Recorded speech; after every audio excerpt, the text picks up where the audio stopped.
Okay, back again. You know, we were mucking around with that earlier, the craft cork, and we're putting an angle on it, so when we spin it around, we'll fit in. Well, guess what? I was doing something else.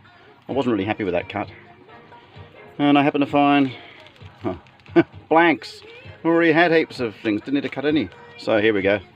It's this is actually a more dense, dense saxophonist, but yeah, more dense cork than this one, as you can see. Well, that's a nice character though, isn't it? Anywho, let's give this one a go. We've got Mike Oldfields. 5 miles out, I'm playing in the background now. Let's go cutting it wacky-handed, eh?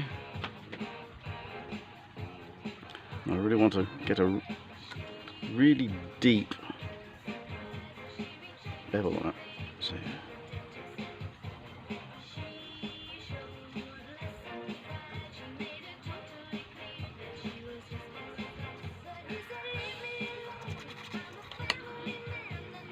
I think that's reasonable. Ah, yes, much better.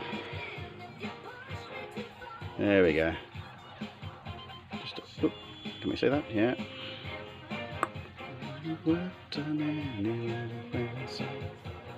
Ah, get in the light. Where's the light? There it is. Oh, enough of this. Come back later.